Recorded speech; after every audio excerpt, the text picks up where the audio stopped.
Може да се појача малце? Верувате, прави хартијата сенки.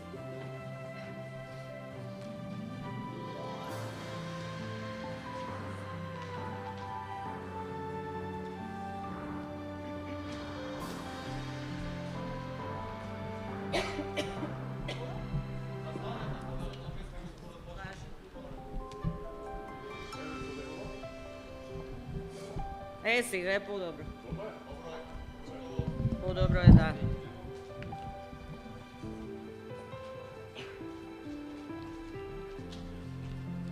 Добро, нека види и Софија зашто ваши видите дали ви е добро. Мислам дека Добре, дојде.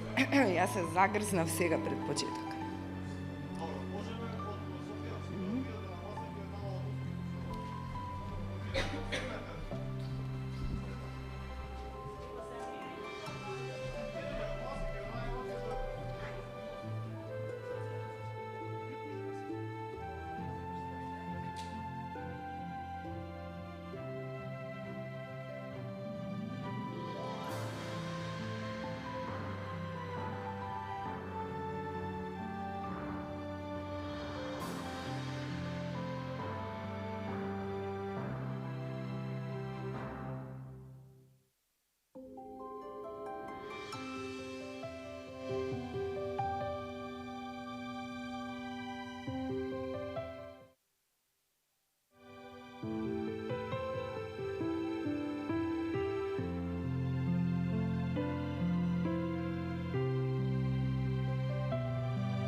Добре дојдовте.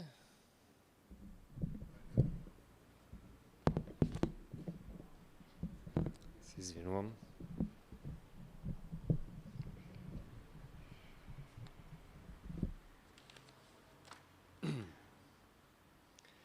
Добре дојдовте на поетскиот портрет на лауреатот на 60-тото издание на Струшките вечери на поезијата, Керол Н. Дафи.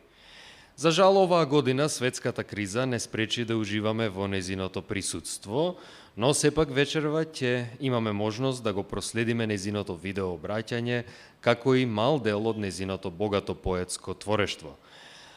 Затоа вечерва со нас е професорката Елизабета Шелева, која ја поканувам да се обрати и да го представи годинешниот лауреат. Welcome to the poetry portrait of the laureate of the 60th edition of the Struga Poetry Evenings, Carol Ann Duffy. Sadly, the epidemic has prevented us from enjoying her presence here. However, tonight we will have the opportunity to follow her video address, as well as a small portion of her rich poetic works. With us tonight is Professor Elizabeta Šeleva, who will address us now and present this year's laureate. Profesorke, повелете.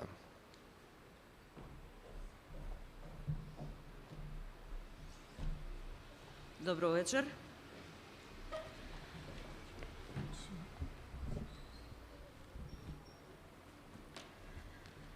Дозволете ми да ја соопштам кусата беседа за Керол Ен Дафи, нашата лауреатка на 60-тото издание на Струшките вечери на поезијата, момент што верувам има и одредени символички конотации со себе.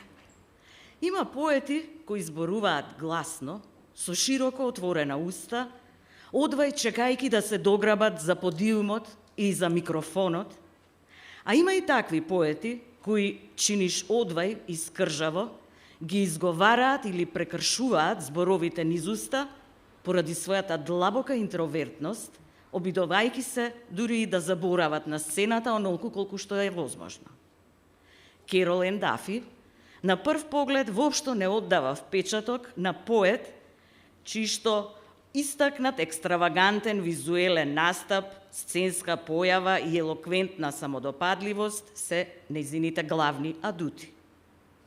Таа попрво е скромна, како што и вчера можевме да видиме во текот на нејзиното видео обраќање, би се рекло дури и срамежлива, во споредба со поетите кои се прилично вешти и спремни на се, пред се на флертување со публиката, издавачите, критиката, медиумите, а се за атер и во прилог на собствената самопромоција. Но затоа, кога Керол Ен Дафи ќе започне да ги кажува, односно ритмично да ги изговара своите песни, тогаш, низ длабоко притаениот тон на оваа поезија, ве допира моќниот спој и воскресението на вековите, волшебната сезначност на келтските, но и на хеленските митови, друидската магија на природата, пренаселена со таинствени гласови од минатото и волшебни созвучја со паганските предци од минатото. Ова се надеваме уште една причина повеќе во годината кога го одбележуваме големиот 60 годишен јубилеј на нашиот меѓународно значаен и кај поетите во светот високо реномиран поетски фестивал, меѓу лауреатите на Струшките вечери со вистинска радост да го впишеме името на Керол Ен Дафи, на тој начин додавајќи уште една авторка кон неголемата, а значајна листа на добитнички на најпрестижното поетско признание кај нас, покрај Маргарет Етвуд, Ана Бландијана, Ненси Морехон и Десанка Максимович предходно. Керол Ен Дафи е родена во Глазго 1955 година во семејство со ирски корени, а денес се вбројува меѓу најпознатите автори, во исто време омилени кај публиката, но и ценети кај критиката, во рамките на книжевната сцена не само во Британија, туку и севкупното англосаксонско говорно подрачје. Важен детал во прилог на ова тврдење, покрај другото е сознанието дека незината поезија веќе е станата дел од задолжителната школска лектира и националните курикулуми во земјата. Уште со незината прва поетска книга Standing Female Nude, објавена во средината на 80-тите, Керол Ен Дафи стекна широк круг читатели, но и признание од книжевната критика, што во неа инстантно препозна свеж, нов глас во поезијата. Почнувајќи од оваа прва книга па натаму, речиси секоја од нејзините следни поетски објави била наградена со најпрестижните национални и меѓународни признанија и награди, вклучително престижната награда Т.С. Елиот, што таа ќе ја добие како прва жена во историјата. Потем наградите Дилан Томас, Сомерсет Мом, Харолд Питер. Факт што од своја страна убедливо сведочи за недвосмислената поддршка и репутација на нејзината поезија и во редовите на пребирливата стручна јавност.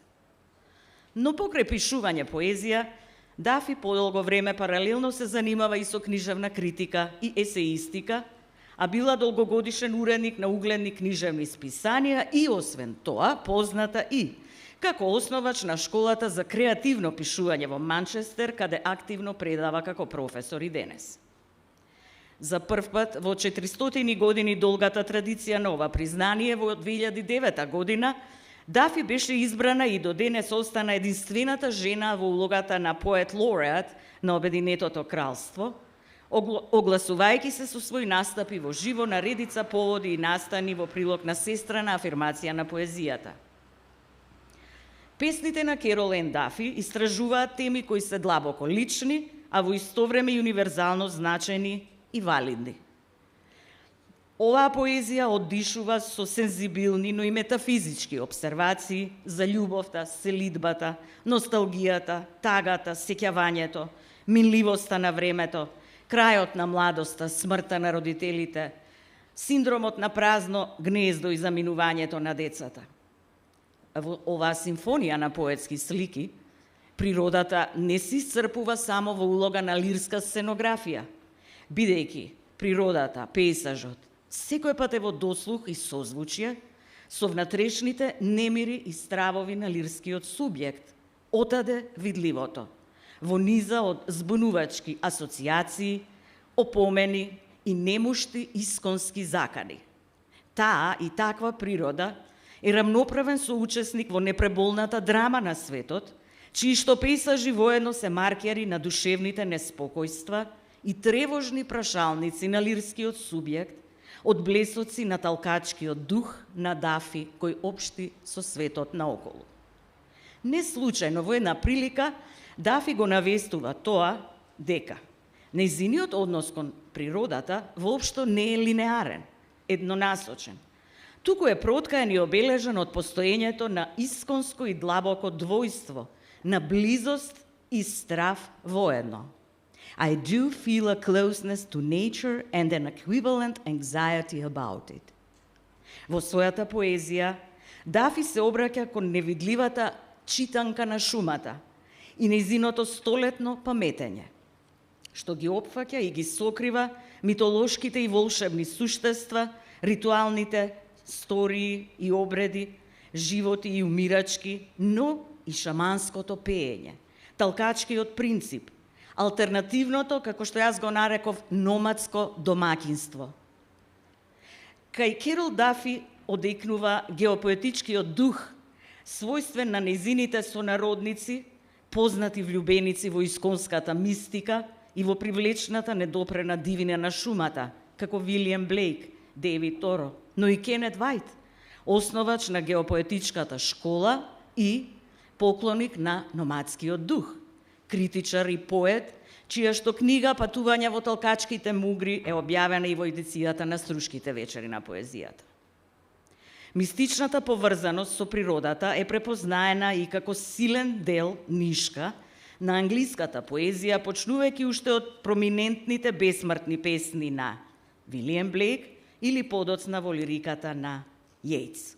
Сепак, за разлика од намерната замагленост и нуминозност на поетскиот исказ, која е својствена на овие спомнати автори и која понекогаш умее да биде не повеќе од само бендисана или претенциозна, Керол Дафи попрво го применува спротивниот пристап, употребувајќи едноставни зборови, ама на компликуван начин, што сепак на крајот го остварува истиот тој нуминозен ефект, но изнедрен на еден природен или органски начин.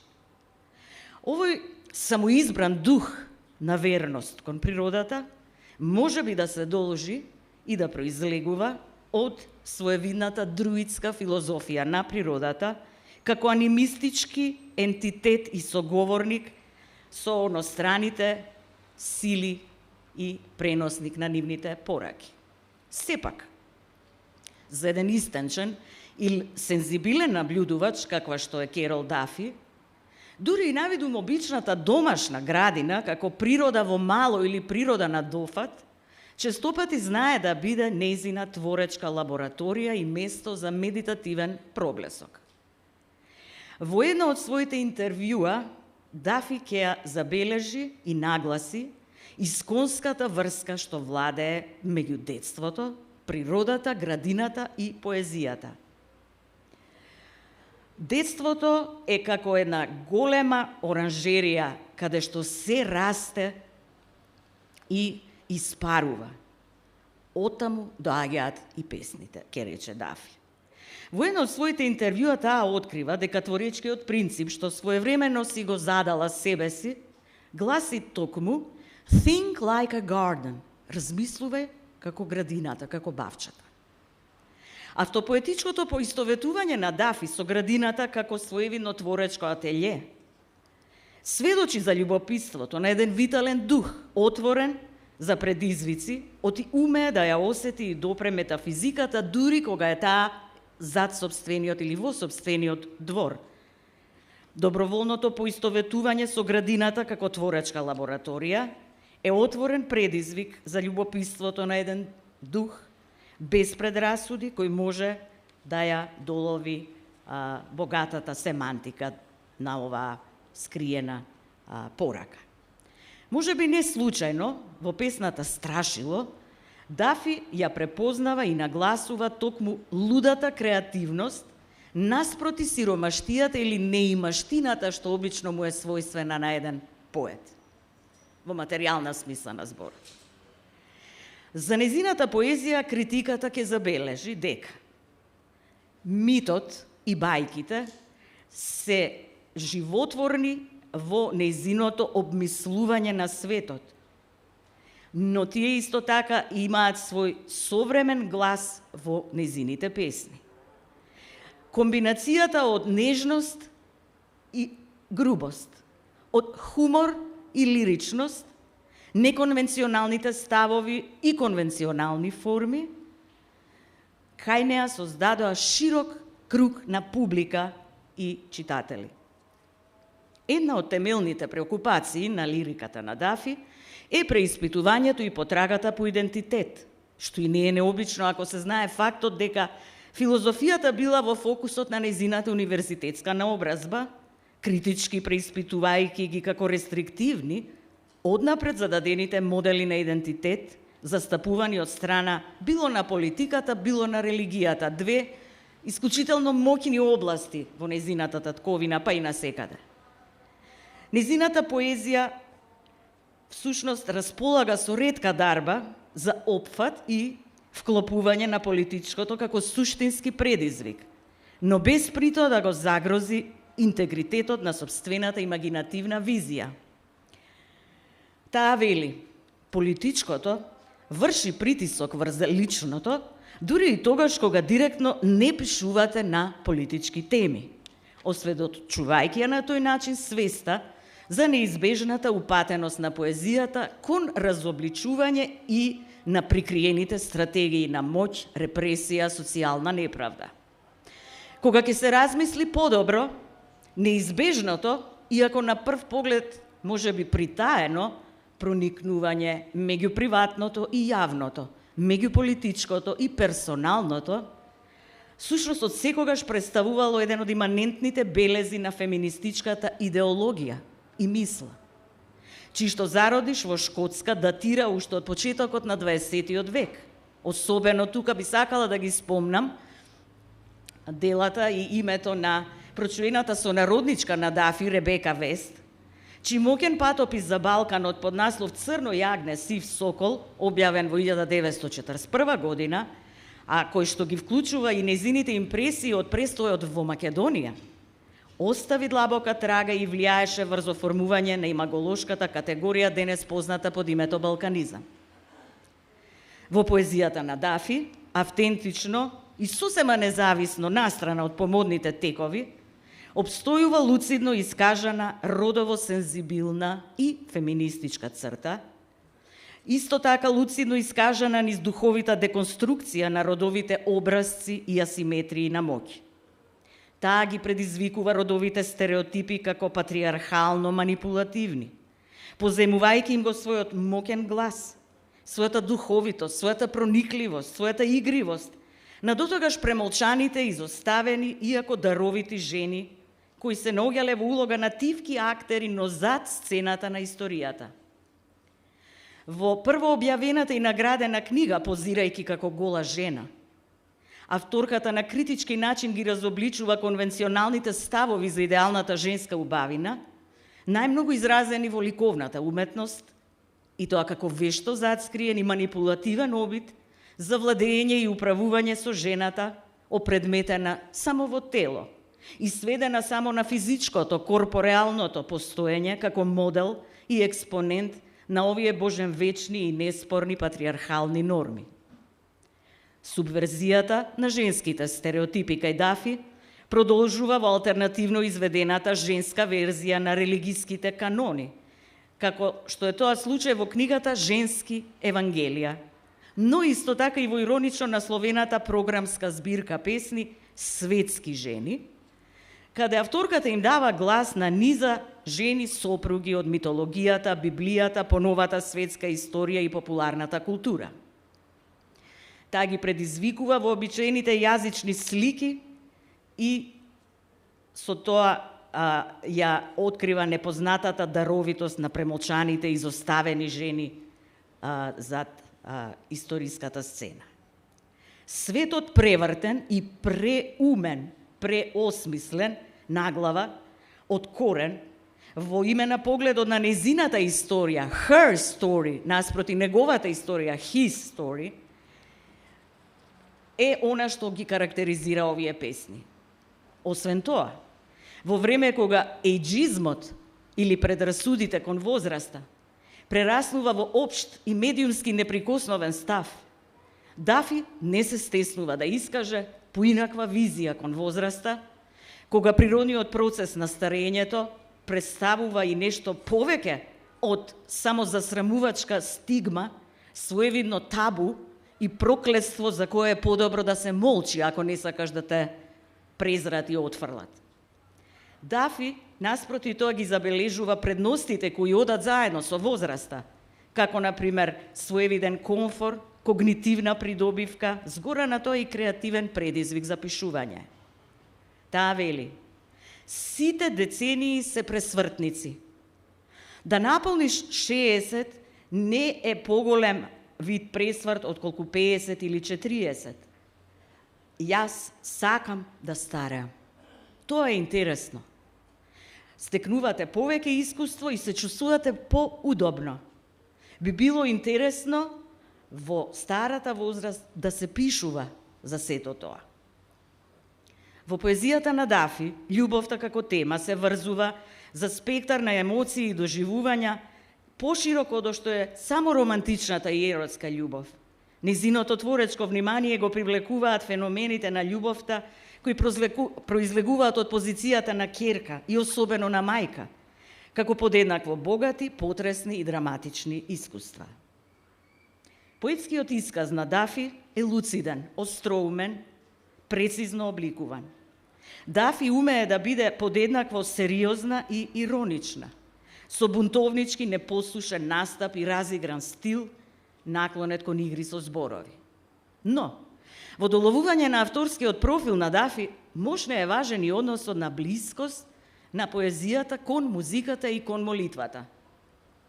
Како што вели таа, надоврзувајќи се и на мислењето на Бекет, поезијата е музика на човековото постоење блиска со молитвата.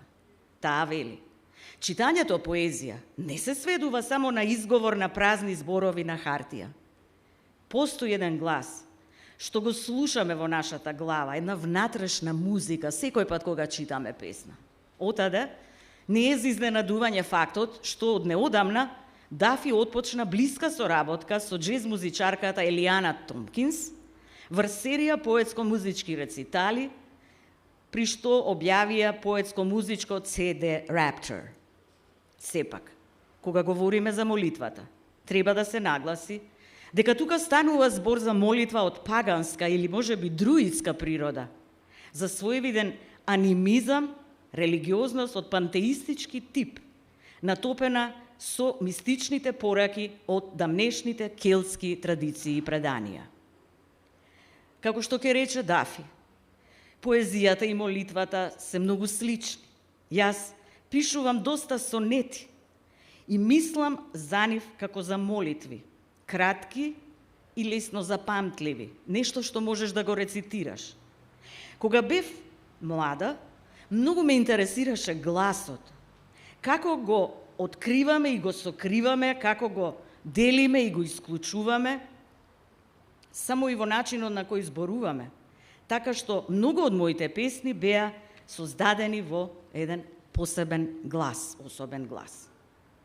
Во самиот процес на создавање естетски вредна песна, според Дафи, емоцијата треба да се кроти, да се третира како хомеопатска состојка, значи многу да се дозира внимателно и во мали трагови. И при тоа да се направи еден естетски значаен исчекор од себе, нешто што поетите не секој пат успешно го спроведуваат. Отаде не е случајно што за неа се вели дека незините теми се и лични и универзални во исто време. Таа е популарна, бидејќи, како што вели критичарот на Observer, песните на Дафи се во исто време приемчиви, брилијантно самосвојни и суптилни.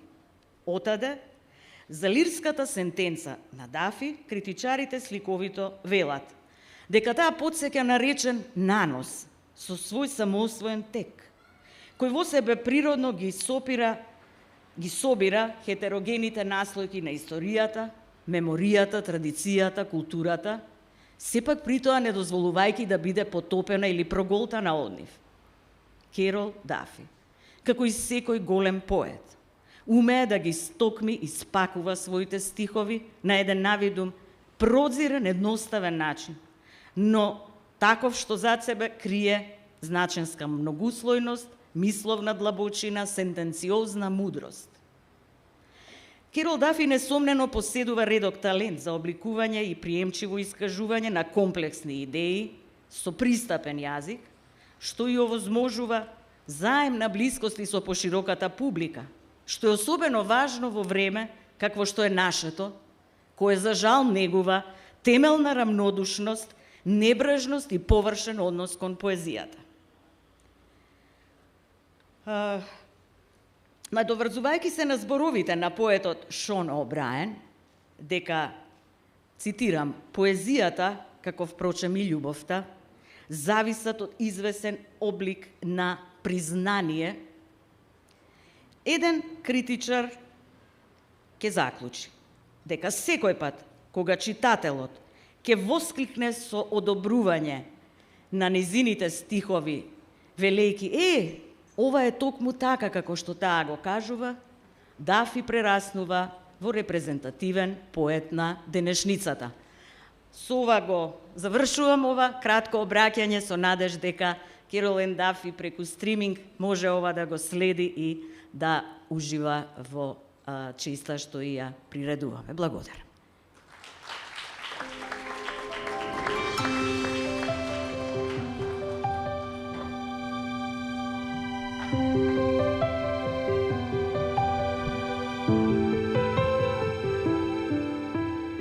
Следува видеообраќањето на Керол Н. Дафи, а потоа избор песни од незиното творештво, кои исто така ќе ги проследиме преку видеочитање.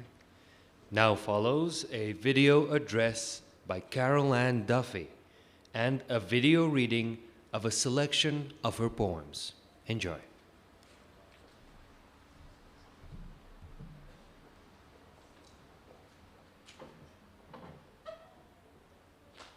Greetings to the honoured members of the Council for the Golden Wreath Awards and to all poetry colleagues, readers and translators. Yesterday, I had the honour and pleasure of talking to Alexandra Miowska, the ambassador of North Macedonia in the UK, who told me much about the Macedonian culture. We plan to meet in person in London in September, and she has promised to serve me some excellent Macedonian wine. And your ambassador asked me about my own background too. So, in my own experience, poetry first comes to us in childhood. The nursery rhymes chanted, repeated, and taught to us in infancy by our mothers, so that I remember in English, the cow who jumped over the moon becomes more than just words, becomes an image held and pictured in the mind. I could see little Bo Peep searching for her sheep and visualize my own small toes as this little piggy or that little piggy. But perhaps, eventually more importantly, I loved the sound of the words of these first poems. Humpty Dumpty, 24 blackbirds, which sounded much more musical than 24 blackbirds. Hey diddle diddle, the cat and the fiddle, the cow jumped over the moon. The little dog laughed to see such fun, and the dish ran away with the spoon. And so from the very beginning, poetry was a place where the dish could run away with the spoon. And I'm forever grateful that I had a mother who taught me this. But my parents were not great readers of books, so books began to fill my life through school and through the local library. This small library, a 5-minute bicycle ride from our home, became somewhere I visited 3 or 4 times a week throughout my childhood and early adolescence. Like many such libraries in the UK, it's been closed down now. It makes my blood run cold to contemplate what I'd have done then without a free local library. We had no money for books except at Christmas, birthdays, and the summer holidays. No library? Certainly, I would not have read all 39 books in Richmore Crumpton's Just William series.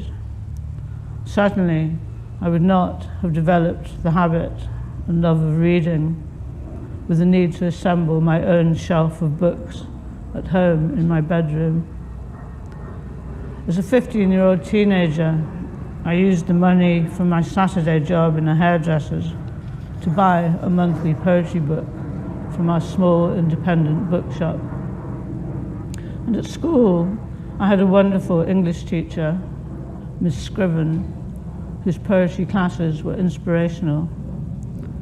I can perhaps best describe her and her lessons by reading an extract from a short children's poem which I wrote after her death.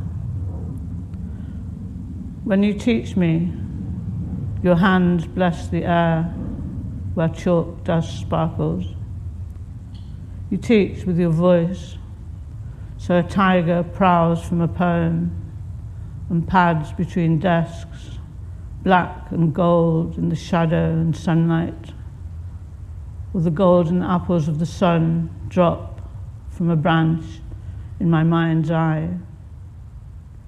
I bow my head again to this tattered, doodled book and learn what love is.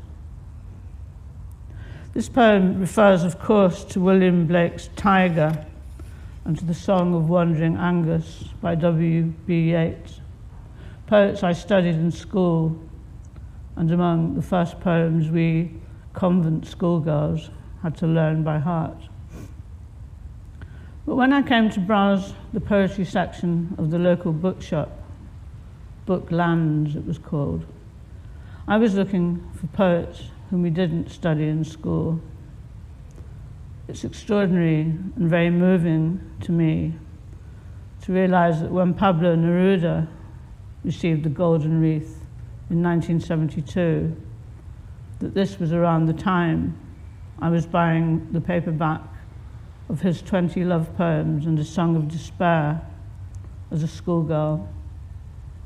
It's wonderful to me that my name should be added as a recipient of the Golden Wreath. Nursery rhymes, a local library, devoted English teachers, a good bookshop. All these nurtured and nourished my love of poetry, and not uncommon in children and teenagers, led to my beginning to write my own poems. I think it's obvious from what I'm saying that in order to write poetry, young people need to read it. We begin as poets with imitation, and imitation begins with admiration. I think of poetry in many different ways, some of them contradictory, and one of them is as a baton handed on through time from poet to poet. Another is as an endless tapestry with poets in their time taking up their pen, needles, and adding to that tapestry in time and space, somewhere and some when. In my poem Invisible Ink, I describe this as shared words, vast same poem for all to write. One of the most common questions poets are asked is, what is poetry? Some of the pithiest answers are well known.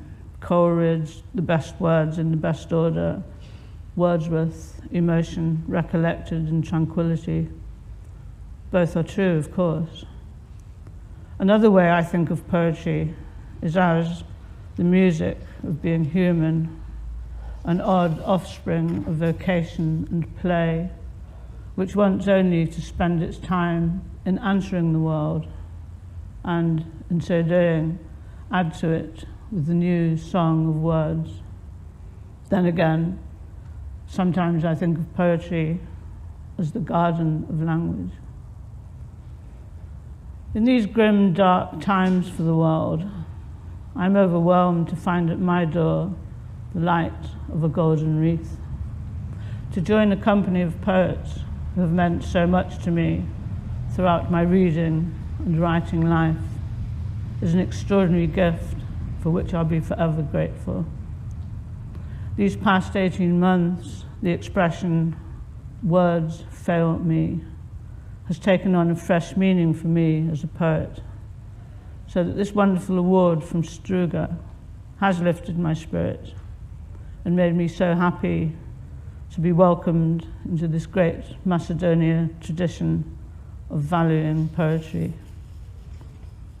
And I first attended the Struga poetry readings 30 years ago as a relatively new poet in the days before mobile phones, social media, and the Pandora's box of the internet. It was indeed a different world, and the poems declaimed on the Bridge of Poetry had no need to shout to be heard above the 24/7 babble of sound we are now depressingly familiar with. And today, when we turn on the news, the weather is the news. But your festival and its golden wreath persist and remind us that poetry must persist, as it does. More than ever, we can agree with Samuel Beckett that all poetry is prayer. And perhaps, as a recipient of this award, I should recall Dylan Thomas's reason for writing.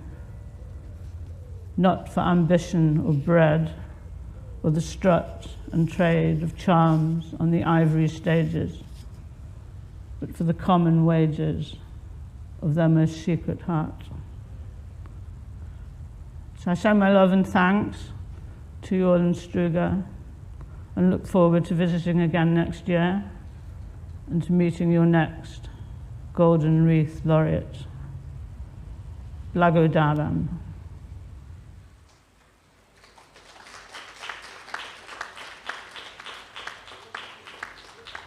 One wrong turn, and I was in the piazza from hell, where a rogue clamped a small monkey onto my back. It groomed my hair gently, as he grinned with one tooth, demanding money, and the monkey swung round to nestle in my arms like a baby. Then the worst happened. I bonded. £500 later, back at the hotel, I schmoozed a travel crib from the concierge. The monkey loved its bath, splashed, played, but bit the toothbrush in half, then ran up the curtain. Once a mother, always. I crooned, perhaps I had a wicked childhood from the sound of music, and the monkey grew curious, quiet, crept closer. I tickled its soft back till it slept. There are good schools here. I have rented a pleasant house with a high-walled garden turned vegan. The monkey shows a real aptitude for finger painting, gym, percussion, and will sit quietly watching The Jungle Book while I work. I am rewriting Aesop's fables from the point of view of the creatures, the world's woof. At night, toys tidied, all safe, house hushed, I sip my banana daiquiri and marvel at the possible, the road not taken, etc., the drunkenness of things being various, bright insights into darkness only poetry can align. As for my university professorship, I shall resign. All best wishes to the new laureate. The monkey is mine.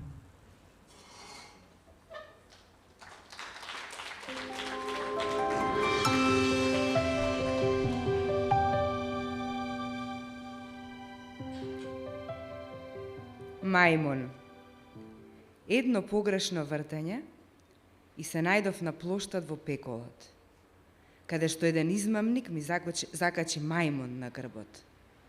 Ми ја поштеше косата нежно, дури тој се смешкаше со еден зап.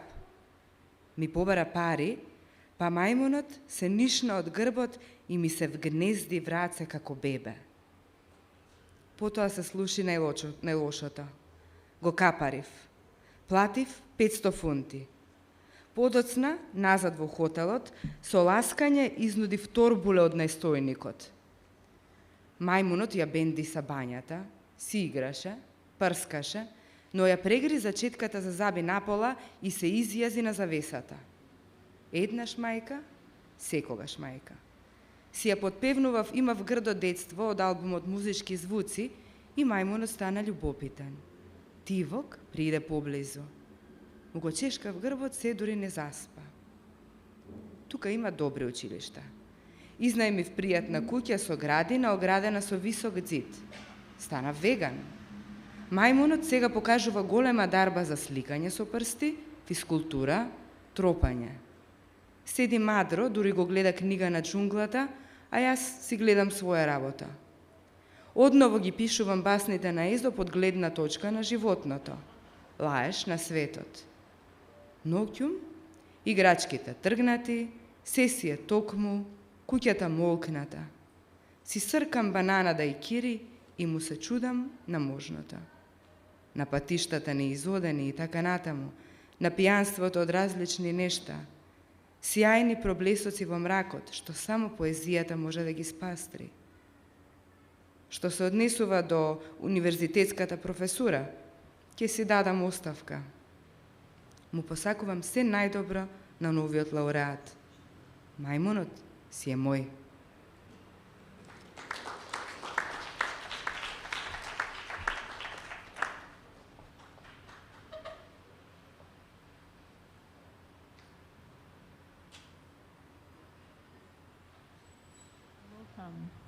When it starts to rain in your quiet room, grief researching you, its curious small thumbs on your closed eyes, on your pulse, or smudging the ink of this, or dipping into that glass of wine.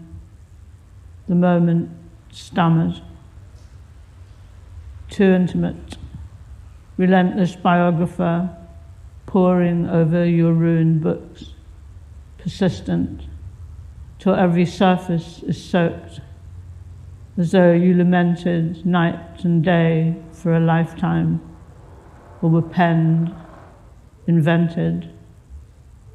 Leave the room to the rain. The clock's hands float on its drowned face, and photographs swim from their frames, and hours are sorrow, rain, rain, sorrow. Why climb the stairs to lie down there, be drenched, tasted, known by the pitiless rain? You have dead parents.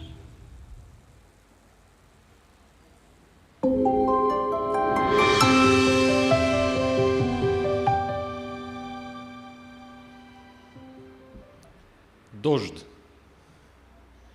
Ќе дојде време кога ќе почне да врне дожд во твојата тивка соба, тага што ќе те истражува. неговите љубопитни, мали палци врз твоите затворени очи, врз твојот пулс. Ќе го размачка мастилото од напишаново, или ќе се брцне во чашата вино. Мигот пелтечи, премногу интимен. Немилосрден биограф, далдисан врз твоите уништени книги. Упорен, се дури сите страници не станат кисла. Божем си тажела над нив ката ден и ката ноќ. И така цел живот, или се дури не станат испишани, измислени. Остави му ја собата на дождот. Стрелките на часовникот лепдат врз неговото удавено лице, а фотографиите пливаат вон рамките. Часовите се сал тага, дожд, дожд, тага. Да бидеш покисната, вкусена, осознаена од безмилосниот дожд. Немаш веќе родители.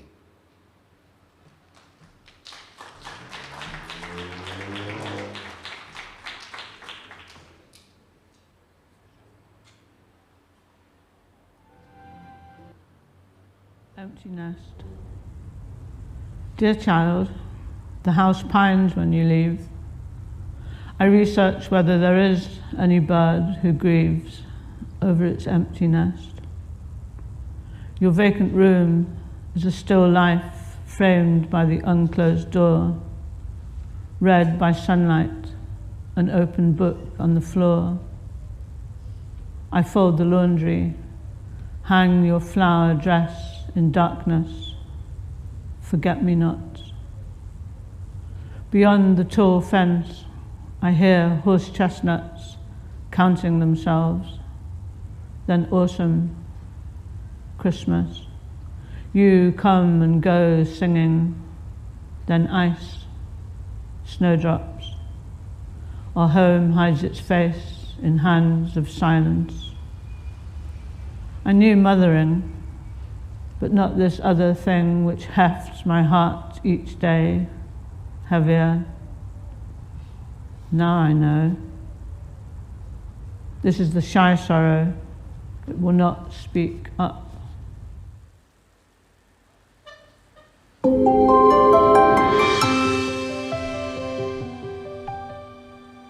Празно гнездо. Драго дете, кога заминуваш куќата копнее. Истражувам дали има птица што копнее по своето напуштено гнездо. Твојата празна соба е мртва природа, врамена до вратата незатворена. Читана од сончевина, книга на подот отворена. Ја диплам облеката, го закачувам твојот цветен фустан во темнина. Незаборавчиња. Отаде високиот плот, слушам дивите костани како сами се пребројуваат. Потем есен, Божик. Идеш и си одиш со песна. Потем мраз, кокичиња. Нашиот дом си го крие ликот во дланките на тишината. Знаев да бидам мајка, но не и она друго нешто што секој ден ми тежи на срце. Потешко е. Сега знам. Ова е скришна тага. Нема со збор да ја откривам.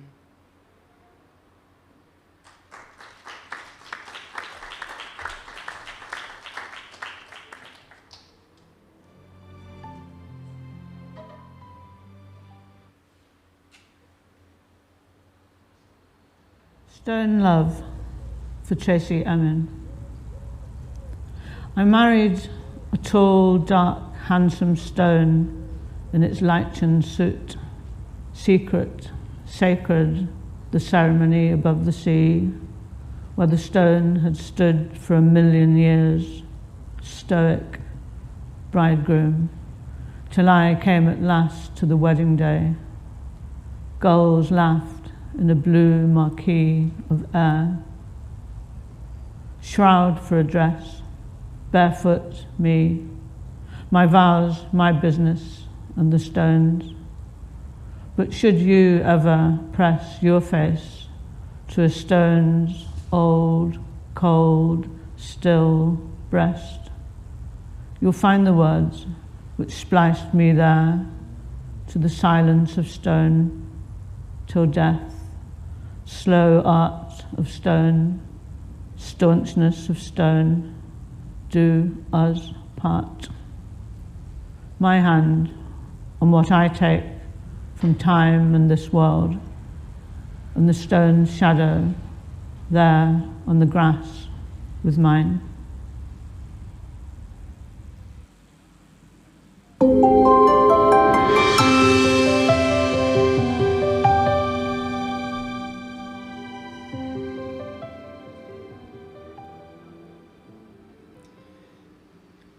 Камена љубов за Трейси Емин.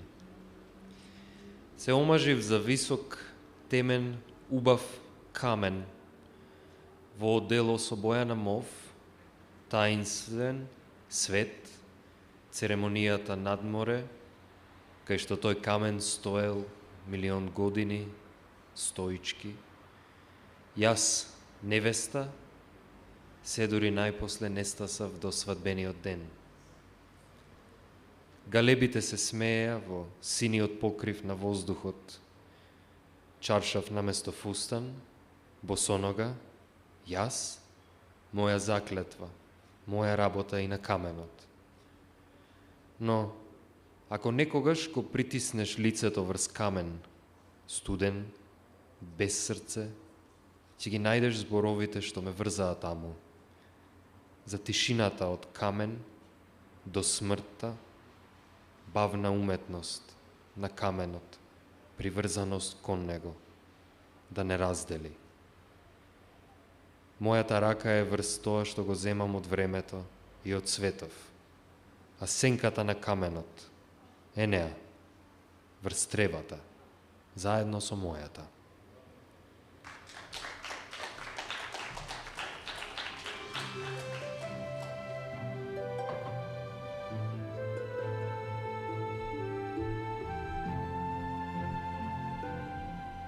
Почитувани, ви благодариме што бевте дел од поетскиот портрет на лауреатот на 60-тото издание на Струшките вечери на поезијата. По кратката пауза, во 21:30, ве покануваме да бидете дел од поетскиот портрет на Владан Кречковиќ. Esteemed guests, we thank you for being a part of this poetry portrait of the laureate of the 60th edition of the Struga Poetry Evenings. After a short break at 9:30, we invite you to be a part of the poetry portrait of Vladan Krečković. Thank you. Thank you.